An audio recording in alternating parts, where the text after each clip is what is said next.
Good evening. Thank you for joining us as we present our replication study for course 611 Advanced Behavior Analysis from Ball State University. Presenting tonight will be Kristen from Connecticut.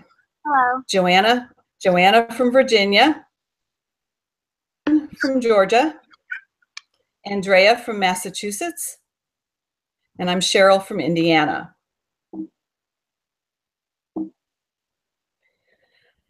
The title of our original study is Increasing Physical Activity Through Self-Monitoring, Goal Setting, and Feedback by Normand. It is estimated that in the United States, 66% of adults are overweight and 33% are obese. Excess weight contributes to increased risk factors such as stroke, heart disease, hypertension, type 2 diabetes, breathing problems, and even certain types of cancer. This problem affects all ages and gender, and racial and ethnic groups. The study wanted to test the effectiveness of a packaged intervention to address increasing activity and controlling weight gain of healthy adults. This was to be done with self-monitoring of daily steps, weekly goal setting, and social feedback from the research group. The study conducted a multiple baseline design across participants and AB reversal design. All participants wore New Lifestyle 2000 pedometers on their waistband, in their pants pocket, or attached to the bra. Except for baseline weeks where the pedometer was masked and the information was downloaded at the end of the week, participants emailed step count to the researchers. The researchers then provided feedback in a way of praise and encouragement by the same method of emailing. The participants agreed to bring the pedometer to the lab once a week. The information from the pedometer was downloaded and checked against the daily reports. These reports provided the inter-observer agreement. From this information, new goals were set from an average of the weekly total steps, and verbal and feedback was provided at the weekly meetings. Participants were able to see their results on the graph.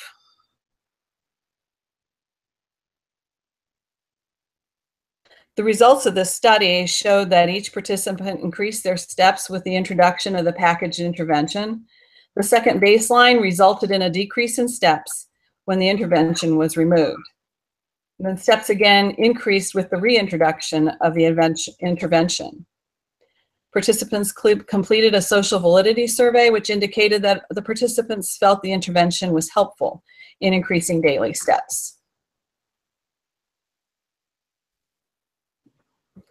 Here are the graphic results of the study. You can see that Mark increased his steps throughout. However, his averages went up gradually because he had low step totals 1 or 2 days a week. His reversal took a clear decreasing trend and quickly reversed with the reintroduction of the intervention. Lana averaged significantly more steps throughout all phases of the study and was the only one that met her personal daily goals, and her data was very stable. Alex showed a clear increase in steps after the introduction of the intervention, but due to a job relocation, he only completed 31 days of the 50-day study. And Chad showed no clear increase from the first baseline study until the last 2 weeks of the intervention. It dropped slightly on reversal, but increased when the intervention was reinstated.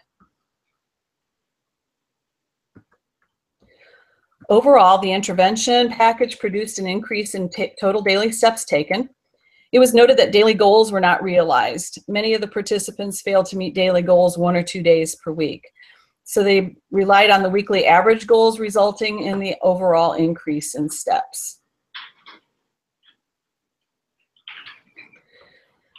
Several areas for future research emerged from this study. While overall the package intervention was successful, it was determined that the feedback did not enhance the effects of self-monitoring. It was noted too that there has been no empirically established standard for setting performance goals. This study suggests weekly average goals resulted in a gradual increase. Quintile schedules of reinforcement might offer a more objective and quantitative way to adjust goal levels. It was also recommended that future research offer contingency reinforcement, such as vouchers or money. It was also noted that offering a fitness assessment for like cholesterol screening or blood pressure would also be ways to directly assess the benefits realized from physical activity.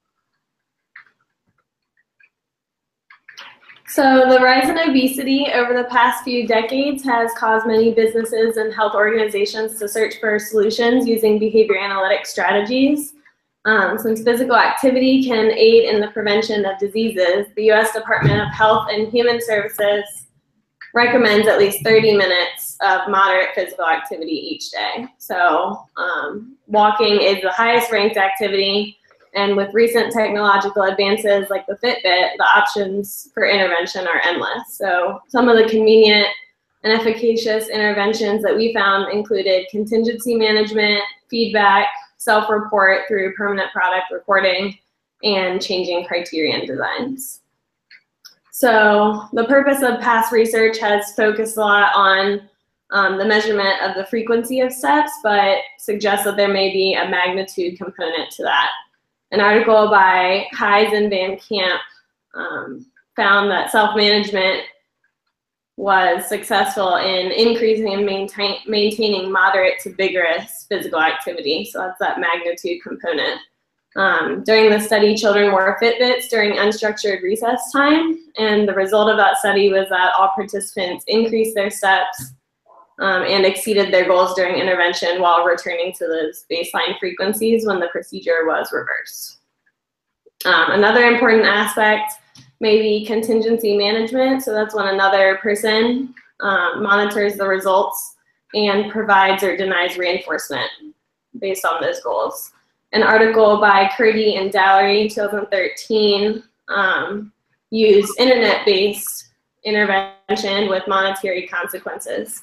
So in that study, the baseline levels decreased in the absence of those experimenter-defined goals and the monetary consequences. Another important point is the use of motivation and preference assessments for the success of studies. So an article by Washington, Ban, and Gibson, which was a prize-based study, evaluated the effects of intermittent prize reinforcement and characterized the structure of behavior change. So in that study, all participants showed improvement, suggesting that increasing goals gradually should be an important part of intervention. Another study by Krentz, Miltenberg, and Valbuena studied individuals with intellectual disabilities, and they utilized preference assessments as well to determine what would function as a reinforcer using a token system. The use of pedometers has also been very common in similar studies to ours. They become simple and convenient way to collect exercise data because that direct observation isn't always feasible. So an article by Van Wormer manipulated physical activity using pedometers in conjunction with brief e-counseling. So the participants reset the pedometer each morning and wore it all day. And results showed a functional relationship between self-monitoring using a pedometer and physical activity. There's another important component that comes with pedometers is intervention integrity. And the data is kind of there for everybody to see and for IOA to be collected. Another aspect is the changing criterion design. So evaluating treatment effects in a stepwise or graduated fashion. There's an article by Washington, Ban, and Gibson that used stepwise criterion levels calculated by percentages determined by the experimenters based on previous baseline averages. And this study showed an improvement in step goals during each criterion phase. Also, the article by Curdy and Dallery showed activity levels should be approached gradually and that initial criteria should be based on baseline measures, as previous studies have. That initial criterion should be set so that reinforcement is likely to occur. For brief experiments especially, such as ours, criterion must be attainable in order for that progress to occur.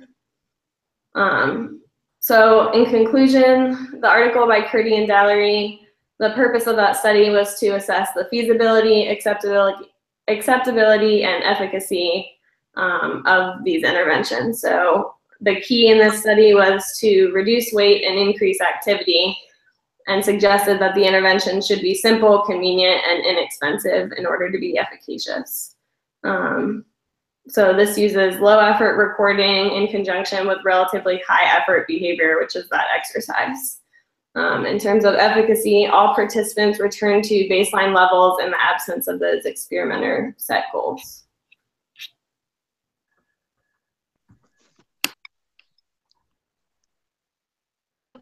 study was to increase physical activity by increasing daily steps taken to prevent weight gain.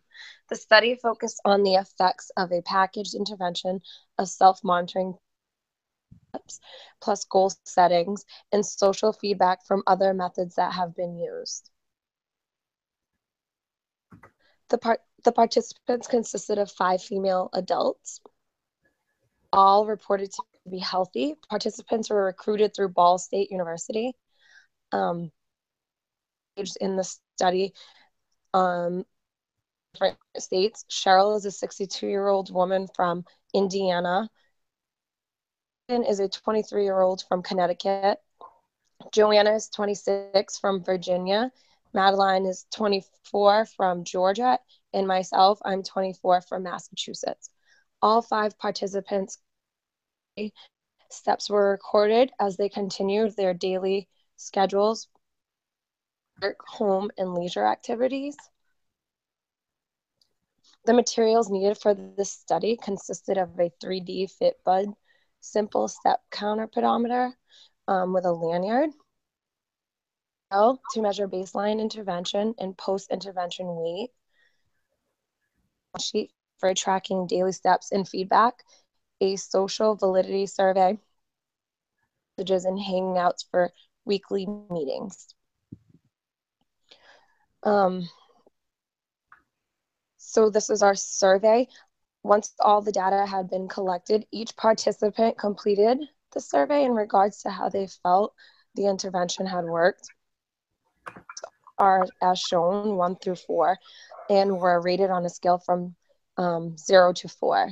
0 being that the participants felt that they strongly disagreed, and 4 being the highest that they strongly agreed. Okay, so the operational definition that we used for a step in the replication study was the same definition that was used in the original study. I'm just going to read it as is. A step is operationally defined as any activity that resulted in a count being recorded and displayed on the pedometer.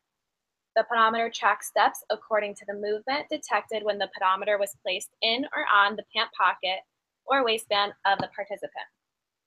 The pedometer that we used in the replication study had a built-in checking system to ensure that random movements such as the pedometer falling or shaking your leg didn't accidentally result in a step count.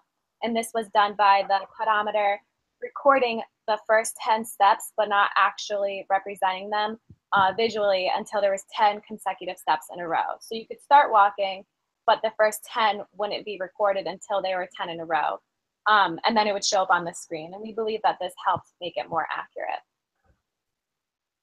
So the data collection that we use is a permanent product recording system, and we use it to measure daily steps. And this was done by visually recording all the steps on the pedometer. And then each participant, upon waking up in the morning, would place the pedometer in their pocket, on their waistband, and would leave it on throughout the whole day. And then prior to going to sleep at night, they would take the pedometer out. They would take a picture of their steps, and they would send the picture to either 1 or 2 other participants in the group to account for inter-observer agreement.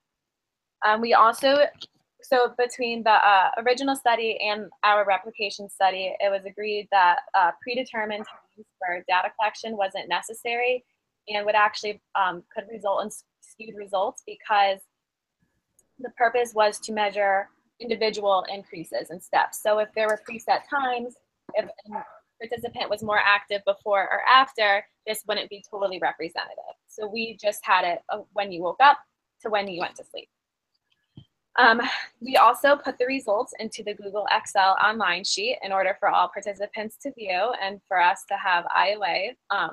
And what happened was when they were put in the Excel, the IOA partners would review the pictures and would review what was recorded and initial if they agreed. And this will be discussed further in another slide. And each participant also weighed themselves prior to, during, and after the intervention. And this was also recorded through a permanent product recording system. And we put, after weighing ourselves, we put our weight into the Excel online sheet, which is shown down here. So this way all participants were able to view it.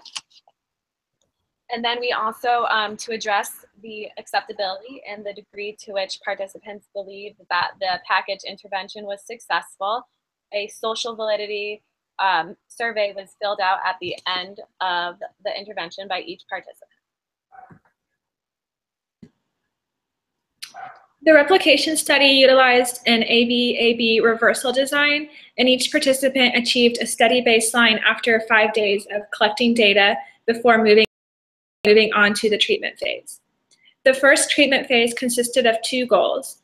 The first goal was set by calculating the average of the daily steps taken during baseline phase and meeting that average for 4 days. Then another goal was set by averaging the number of daily steps taken during the first goal, which was then the new criterion for the next 4 days.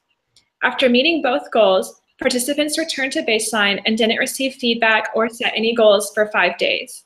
After achieving a stable baseline for 5 days, participants set a third goal by averaging the number of daily steps taken during the second goal and meeting that average for the final 4 days. Each day, the participants recorded their daily steps on a Microsoft Excel online sheet and sent a photo of their total daily steps to their IOA partners through text messaging. Partners verified that the number of total daily steps recorded on the Microsoft Excel online sheet was equal to the number of total steps shown on the pedometer by initialing next to the steps on the Microsoft Excel online sheet. Inter-observer agreement was calculated by dividing the number of agreements by the number of disagreements plus agreements and multiplying by 100. Each participant received 100% IOA every day of the study.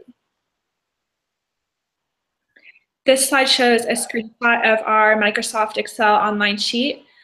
As you can see next to the total steps for each day, the IOA partners initialed to verify that the photo they received through text messaging was equal to the number recorded on the Excel sheet. Treatment integrity was ensured through checking pictures of pedometers daily and providing and receiving feedback.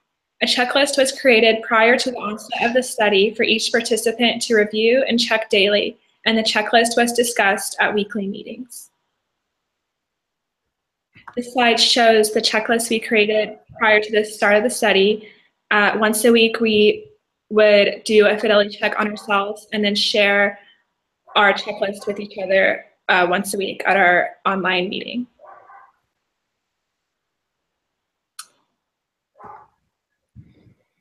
And this is the results of my slide.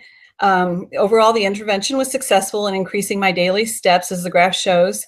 You see that my first average was 4,647.8 steps, and that became the first goal line then.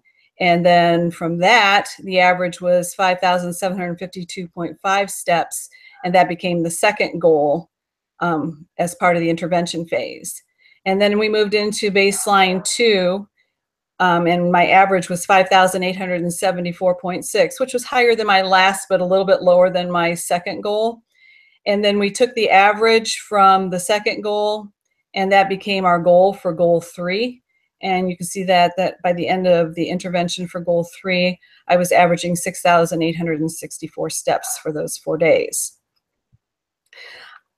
I think with that information, there is somewhat variable during that first intervention phase with both goals. The range of the steps was over 1,500 steps, but by the time I got into my goal 3, that range had decreased down to 596 steps. I think the intervention was successful because it made me check my pedometer and get me moving to add the daily steps to my daily count. The intervention did little to change my weight. It remained rather stable. We produced IOA agreement by providing a permanent product in the way of a picture at the end of the day, and I was partnered with 2 others from the group. They checked the picture in the spreadsheet to make sure the data was entered correctly, and they provided their initials on the spreadsheet, and I had 100% agreement. I checked off each step on the fidelity checklist each day, so for 22 days I had 100% checked off on all 6 steps for all of the phases. The social validity score was 14 out of 16. I rated the feedback as somewhat helpful because the study started at a time when my job changed. I'm a teacher, so during the school day, I easily walk 3.5 to 5 miles just in the building. The study started when I was participating in assessment writing for 7th grade math, and we did a lot of sitting.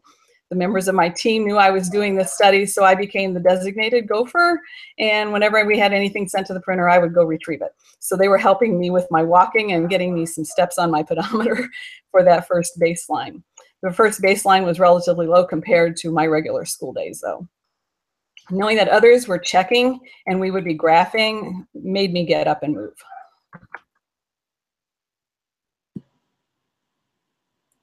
Here are my results from the study. For my first baseline, my average was 5,265.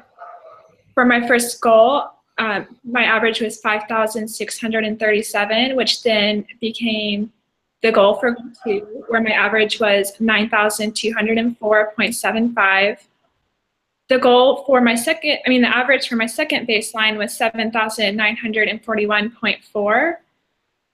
And the average for my goal 3 was 10,184.5. As you can see on my graph, my second baseline didn't drop back down to where my first baseline was, showing that the intervention wasn't totally successful for me. I do feel like the self-monitoring part of the package intervention helped me increase my steps. However, the feedback that I received in the weekly meetings, I did not feel helped increase my physical activity level. So my social validity score was an 8 out of 16. I received 100% IOA and 100% fidelity. I did have a little bit of weight fluctuation or weight loss, but I feel that there are too many other compounding variables to account that for just the physical activity for this study. I too felt like there were a lot of other variables that could have influenced my data, but as you see here, I had my average of my first baseline was 12,069.2. My average of my first goal was upwards of 13,000, and then I increased to almost 17,000 with my second goal. I did drop down pretty close to my first baseline during the reversal, around 12,456. And then after implementing goal 3, I increased my steps again to 17,656. I did lose a little bit of weight during the intervention, but when you think of how long it was, I didn't feel like that was much more than I had been losing before this intervention took place, which is kind of hard to tell from what I was doing before the study to that first baseline. I had taken data on myself before this intervention took place and seemed to be losing weight at a more rapid pace. So overall, I feel like the intervention was successful in increasing my total frequency of steps. I'm not entirely sure how to gauge my progress through weight or cardiovascular health and stuff like that. I feel like it would have been very helpful to have a baseline of other health data. So I did reach my goal within the first 4 days with every intervention. During, I believe it was that second goal, I was at the beach and I was off work all week. So I probably spent half my day walking down the beach, which definitely could have resulted in that increase as well. For my social validity score, I definitely didn't feel like the feedback was as important to me as the goals that I had set for myself. I think maybe it would have meant more to me if somebody else had been setting that goal for me, but I felt like as the experimenter and the participant, I had just set that goal for myself. So if anything, I was disappointing myself if I didn't meet my goal more than somebody else.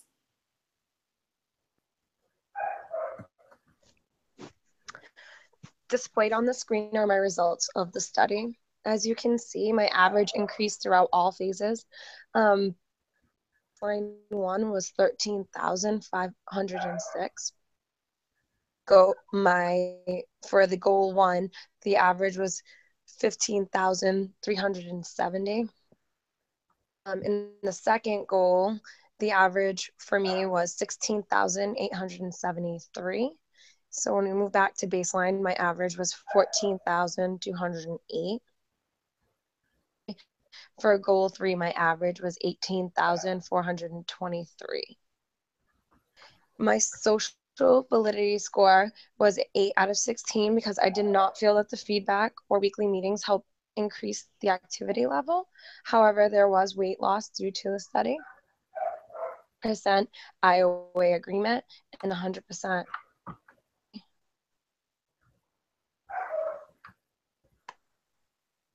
Okay, and these are the results of the study for me.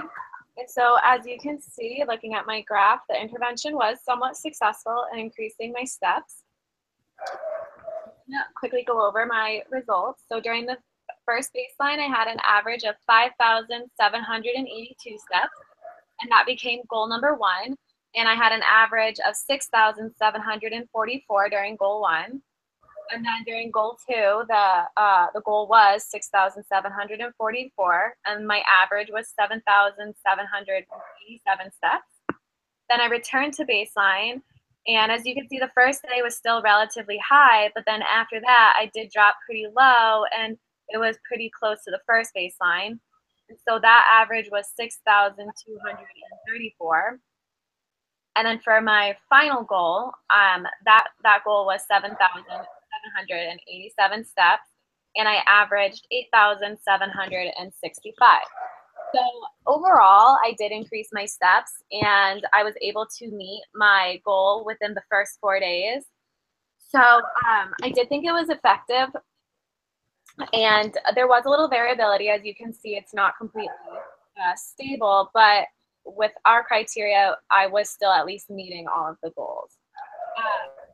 And like I said, there was some variability. You can see during goal 2 and goal 3, my ranges were around 2,000 steps. And that said, I did feel that it was effective, and I was constantly checking my pedometer during my intervention phase, making myself get up and walk around, or even just march in place so that I could meet my goals. I ultimately gave the study an 11 out of 16 on the social validity survey because, as everyone else has said before me, I really thought that the goal setting and the self-monitoring were really effective and really motivated me. And I was so motivated and determined that I met the goal before first days of the intervention. But I didn't really think that the feedback was too helpful. It was nice to see, but I don't think it had an effect on my actual behavior. And then I also didn't think that even though there was a small weight loss, I don't think that it really had anything to do with the intervention. There was just so many other confounding variables that we just couldn't control for. So I didn't think that the intervention was effective in that.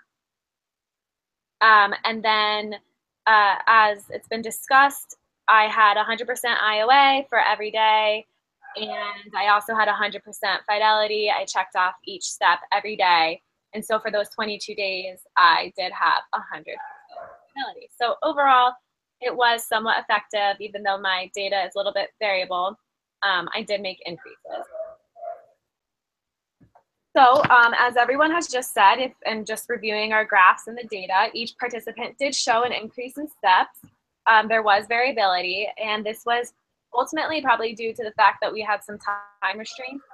So we weren't really able to stay in all the phases for a long enough time to reach stability. But overall, everyone was able to reach their goals, and most of us reached them within those first days. And for some of us, there wasn't a significant drop or return to when we returned to baseline. But that's, like I said, it was challenging because of the time restraints.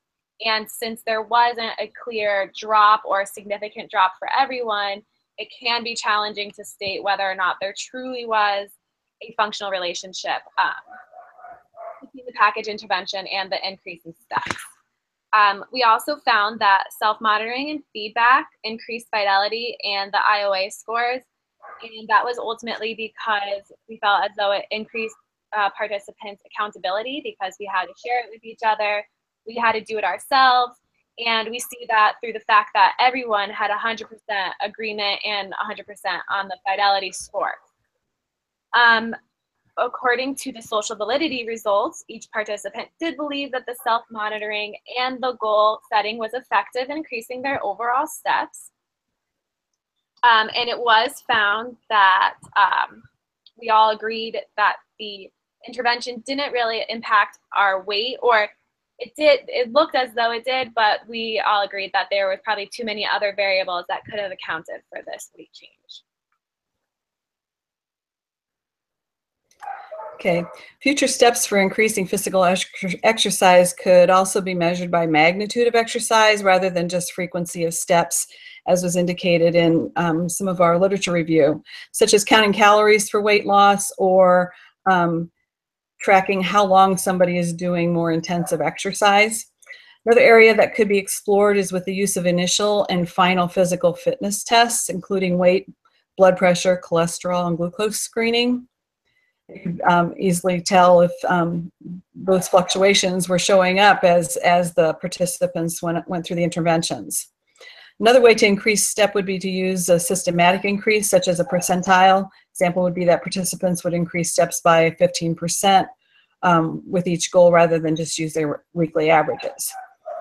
It would also be beneficial for the study if stability was achieved before moving to the next phase. It's been talked about we didn't have the time to allow that to happen, but maybe allowing the phases to become stable before the participant moves on would be beneficial for a study. Okay, and so we're going to end the study with talking about our replication study phase. So the baseline phases were not blind as the original study, and this was just something that we couldn't account for because we were all so far away from each other. So we were able to view our steps during baseline, which could have skewed the results a little bit because we were able to see if we were staying within a certain range, and it might have motivated us stability a little faster. As we've talked about in previous slides, there was a time restraint to the course in general. And so because of that, there were several limitations, one of which was that the original study used a multiple baseline design and a reversal design, but we just did not have the time to conduct the study with a multiple baseline design. So we just used reversal design, and we had agreed that the multiple baseline design wouldn't really provide too much more additional support anyway. So everyone began the study on the same day and then reversed back to the baseline and then reintroduced the intervention. The original study recorded steps for a full week, regardless of whether or not the participants met the goal the first 4 days, the last 4 days, or it was spread out. But like I said, due to the time restraints, we were unable to do this, and we decided that as long as we had met the goal for 4 days, we would take that average and move on to the next goal. And because of that, it could have resulted in some unstable data points. And